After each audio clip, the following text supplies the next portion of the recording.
Howdy y'all, November something or another. We're gonna make an attempt to clean this baler out. Somehow or another we gotta get the belts out of there. I don't know. Can't get the door to go up because the roller is stuck up underneath the other roller. So we're gonna try to just dig out what we can without getting in it.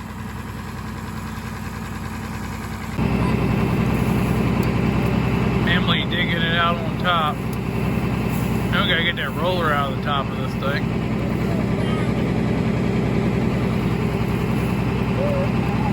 Then we're gonna dig it out from the bottom. Well, we got the baler cleaned out. But there's one belt that's wrapped around up in there in the front corner. And we got this roller out.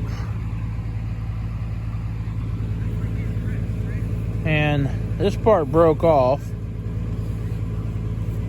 The other side, the bolt itself broke off. And this side here, this was on this was the side that was still attached. So when I put the big wrench to it, I snapped the bolt off inside of it to get it out. And it's loose in the hole, but it won't come out. And then this piece here was sticking out, and then it slid in. I have no idea what you do with these rollers other than buy a whole brand new one. But anyways, I got that part out. Now we just got to get the rest of that belt out and get all them belts flipped back in the right direction. And then the expensive stuff starts. And Mr. Lee must be all busy doing something. So I guess I'll have to let him have at the rest of the baler when he gets time. And then we'll have to figure out how many parts we actually need to put it back together and what that cost, and you know, all that. But there's the belt. This belt right here is all wrapped around that front pulley in there, and we can't figure to get it out because we gotta take the tension off. I already done busted the springs loose on each side, but I gotta get enough tension out of there to get that belt out of there. So I don't know, probably not gonna get it done today. Then we gotta get all them straightened out. But the big game hunters are going out in the woods. Emily and Dad. Emily went wanting to go hunting, so her and Dad, they're getting ready to go out in the woods for a little while. So we just got to get all this figured out. So we will get back on that project eventually. I need some help. I don't want my help left me. But anyways, we're working on our brand new idea sickle mower again. All right, so the other day I went to hook this PTO up, and this button was, if I can't hold it. This button was all the way in, and it had the safety retainer clip on. Well, if you see what I'm looking at, you already see what the problem is. I had to take the safety retainer clip off for the button to come back. Hello. So, anyways, you can see the button press in and come back. But somebody replaced this button, and this part right here is not long enough. Aww. This part over here looks good. This part lines up good. But that part is supposed to be sticking out like that. Well, it only sticks out like that when it's fully pressed in. So there's nothing to hold it on there, on the PTO, without sticking a bolt through it. So we're gonna fix this. We gotta get us a new one of these. This piece right here, wherever it is, that piece right here needs to be longer. So we're gonna have to get us a new plunger, because this one was not made for this PTO. Somebody got it, stuck it in there. It does not belong to this universal. So we gotta get a new one. A sycamore. Me and Harvester sitting here looking at it. And I'm trying to get I need to do a grease job on it. There's a lot of little custom bolt jobs like that. He just found something and stuck it in a hole. A bunch of those on there like that. The only thing that's really messed up on this whole thing is down here. Bang, bang, bang, bang. Is that axle. That axle's not quite in the hole and it's a little wobbled out. That's about the only thing that's really And that like thing won't work. damaged. But anyways, we will keep working on it. We need to get a spacer. We need to get a spacer that goes in right here on this bolt, and then be able to tighten this stuff down, because that's not supposed to do that. Needs to have a spacer in here on this bolt to hold that thing right. I took the shield off of it yesterday, or was it yesterday, day before, whenever it was. Took the shield off of it while I'm messing with it here, because it was hitting the PTO anyways, back here on the back, and it needs to be straightened. But yeah, that's what we're doing on our Thanksgiving weekend. We went to West Virginia on Thanksgiving Day, came back, and went to Culpeper yesterday, came back, and well, this is Saturday, so we got tomorrow off yet. Today's cold though. It's cold out here. Like, it's not warm. It's like 40 some degrees, so it's not warm. But anyways, the sun's going down, so we're gonna go climb in the truck and find something to do to wait on Mama to come home so we can go home. You don't go up to the shop. That's what he wants to do. He wants to go play with some toys. And cheese ball back here. All right, y'all. We'll catch y'all another day.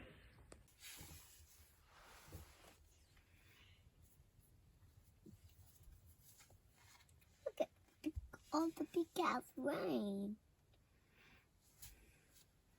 They said they see them babies. Well, since Mommy and Pop went hunting, me and Harvester, we decided to come out here and do some field hunting. We got us a camera, and that's it. So we don't got nothing to shoot them with, so it's all good. We're just... Did I tell you not to do that? We're just practicing anyways. But somebody just shot out there. You don't know. We'll have to find out.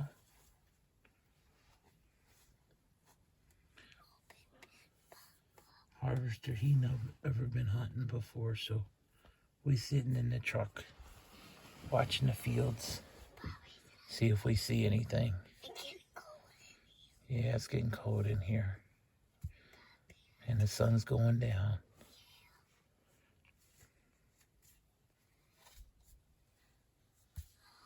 We're going to do this a bit more. Harvester, he needs to learn to calm down and be quiet before he can go out in the woods. He's too excited all the time. Howdy, yo. So, a day or two ago, it was super cold. And the neighbor's telephone pole that holds the meter fell over. It's not the first time it's fallen over, though. But it fell over, still laying on the ground. That was about a day or two ago. Let me take you up here and tell you a little story about another telephone pole. So, some years ago, this little cow field here, Well, it was out here bush hogging. Well, I couldn't honestly tell you how it happened, but that telephone pole right there, it was a different neighbor at that time, but same family. He managed to run the tractor into that telephone pole and knock it over.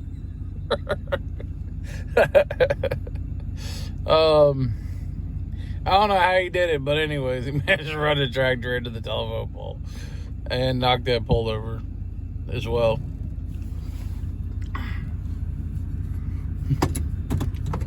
We've had a pretty good winter so far. Years ago, right in that spot right there, they had a hay feeder. Well, there was a cow over next to the hay field, and she was stuck in the mud. Well, me and Dad thought we'd be slick and walk out there and get her out. Well, we got over there and we got stuck in the mud. Him and I both. We couldn't walk in it. You know, it was one of them things where the ground was froze on top and thawed out underneath, or whatever you want to call it. But we got over and we was stuck. We had to lay down on our bellies, get our feet out of the mud, and roll out because we couldn't stand up in it. And we came back with a loader and, you know, moved that hay ring and got the cow out of her, but we couldn't stand in it. It looked like solid ground on top, but you couldn't stand there. We did that one time years ago too. The cows got out and the ground was so soft you couldn't walk in it. Well, I got off work before dark. Sort of. I figure I'd come back here and see what there is to look at before I go get harvester. These short days like this are just awful.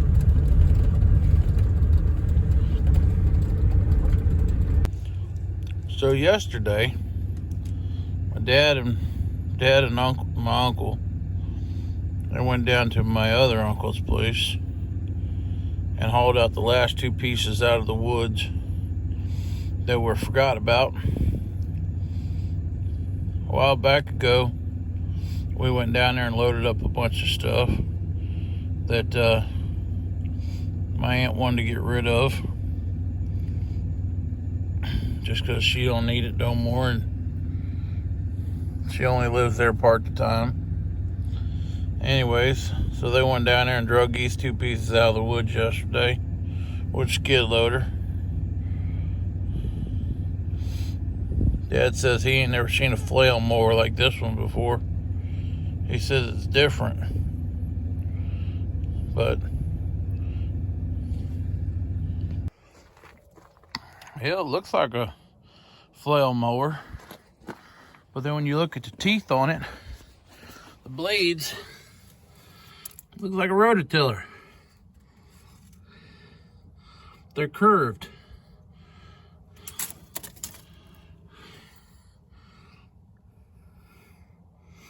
They're shoveled. I don't know. Maybe this is a rototiller. I don't know. I don't know what you call it. But anyways, it's different. It's not like the Ford one we got. Definitely, it's built the same. It's just it's got a different kind of teeth in it. And it's got that other blade up in there, that cross piece. You see those flashing lights? That's Quantico. They're doing exercises tonight.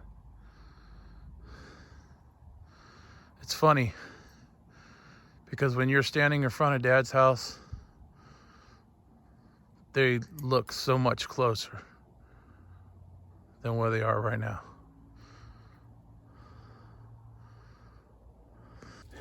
Howdy, y'all. Well, let me tell you a little story I had today. Well, the other day when I jump started the 55, next day after that or so, alternator quit working on the tan truck. So went out to find an alternator. Well, the first auto parts said, well, we don't have one. So I went to the next auto parts, even though I had to drive 3 towns over. Well, they had a lot of them. And every single one they brought me was the wrong one. Okay, and I'll tell you why. So, you see this plug right here with the 3 wires coming out of it? Well, guess what old Advanced Auto Parts decided to do? They decided to do away with that plug. So that you have to, their plug is hardwired in with 3 wires sticking out of it. You can't just unplug this one and plug their wire in. No, theirs is already plugged in. You can't take it out. So that means you have to cut these 3 wires and reattach their 3 wires to these 3 wires. Now, if you're not a mechanic, you tell me which wire goes to what. Because I don't know. I don't know which of these 3 wires. There's only one color is different. The other 2 are the same. So you have to cut that off and rewire their alternator into this. Well, after they continually kept bringing me alternators that were pre-wired in, I said, to heck with this. And I left. You know, I was very nice about it, but they wasted my time. So, we went over to Napa Auto Parts. Now, you know, Napa's usually pretty good about stuff. At least they're supposed to be, right? So Napa comes out, brings me this alternator, and it looks good, and it's right, and the plug was right, and everything was right. And I'm thinking, great. So I go to buy it. Well, I spin this. Well, somebody dropped it. One of these fins was bent down and dragging against the casing. So I showed it to him. He took it back. He got another one. Come back out, same alternator. And it didn't have no issues, so we hooked it up. Or we went ahead and bought it and got a couple other little things. And a windshield wiper and a tailgate cable. And we brought her home. We put her in. Well, guess what? It's plug and play. You take one bolt down there out, one bolt up here out. You unhook that wire connector, and then this one right here, there's another wire connector on the back side you got to pull out. That one was a little bit of a pain to get out, but it came on out. So then you got to get your belt back on right. Well, that can be a real pain too, but it's simple enough. If you just got to get it on there right, that's all. So that's what we did. And guess what? It works fine. Now, why does Advanced Auto Parts have to complicate everything by putting their own style plug that's non-removable on an alternator? I'm going to tell you, that's just stupid. If it came a certain way, then rebuild them and put them back the certain way so that they go back on the same exact way. You know, I mean, how hard is it to change an alternator? But when you got to start cutting wires and rewiring an alternator because they decided they wanted to do something different than what the manufacturer did, that's a real pain. But I'm going to stop bitching about them for today. Like I said, we were very nice, even though we went to 2 different stores and had to run, you know, 2 counties apart. Either way, we'd still have to run to the other end of the county, even if we went to the other Napa store. But anyways, it's all good. We made it work. But it took me almost most of the day to do this. Most of the day. Between running around. But anyways, that's what happened to me. Old tan truck. Sometimes it happens. You jump start a tractor or something and and that'll happen to you. It's happened to me before. And we didn't cross wired or hot wired or nothing, you know. It just gave out. But anyways, the other day we went to go to work after that. Go to work after that. And the old battery light down there came on. Voltage gauge is reading about where it's at right now. So when we went to start it, the battery gauge never came up. And the battery light stayed on the whole time. Well, we had enough battery to go on up to the store and come back. But anyways, I think we've got her fixed for the moment. All right, off to the next thing.